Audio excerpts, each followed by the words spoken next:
भीम और दुर्योधन के पश्चात अर्जुन के नाम की घोषणा हुई।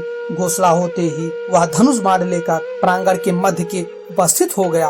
उसका सुंदर और कांतिमय शरीर था, उसके सिर पर घुंघराले बाल थे, उसके अंग अंग से तेज और शौर्य टपक रहा था। वह भी पीत वर्ण की काछनी काछे हुए था, देखने में तो इंद्र सा ज्ञात हो रहा था। अर्जुन प्रांगण के मध्य में खड़ा होकर अपना कौशल दिखाने लगा।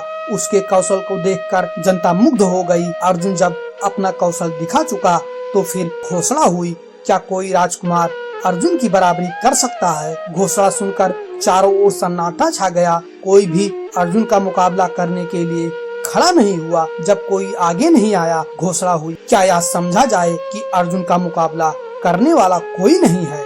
है क्यों नहीं? एक ओर से किसी का कंठ स्वर सुनाई पड़ा और उसके साथ ही एक तेजस्वी युवक एक ओर से निकलकर अर्जुन के सामने जाकर खड़ा हो गया। उसके हाथों में धनुष बाण था, वह सूर्य के समान तेजवान ज्ञात हो रहा था।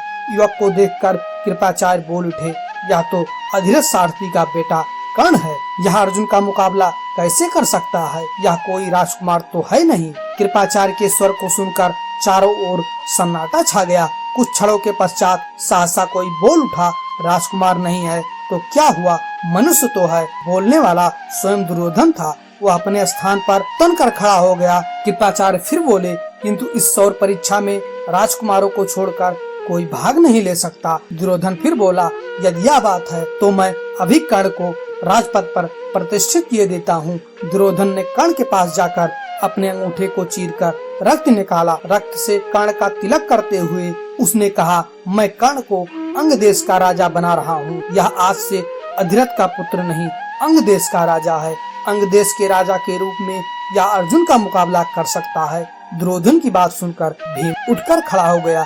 वह व्यंग भरे स्वर में बोला, कर्ण को अंग देश का राजा तुम कैसे बना सकते हो? तुम हस्तिनापुर के राजा तो हो नहीं, राजा तो महाराज धृतराष्ट्र हैं। भीम के कथन को सुनकर एकत्र जन समूह में बड़ा शोरगुल पैदा हुआ। उस शोरगुल से ऐसा प्रतीत होने लगा कि अगर समारोह को समाप्त नहीं किया जाता तो संघर्ष हो जाएगा। फलतः द्रोणाचार्य ने उठकर समारोह को समाप्त किए जाने की घोषणा कर दी। अर्जुन और कर्ण का मुकाबला हुए बिना ही समारोह तो समाप्त हो गया, पर उसी दिन से पांडवों और कौरवों में शत्रुता की आग भी जल उठी। जब तक महाभारत की युद्ध की आग में सब कुछ जलकर समाप्त नहीं हो गया, तब तक वह आग जलती रही, बराबर जलती रही। अगर ये कहानी आपको अच्छी लगी, प्लीज लाइक करें, शेयर करें और इस चैनल को सब्सक्राइब करके अपने भाई का सपोर्ट करें।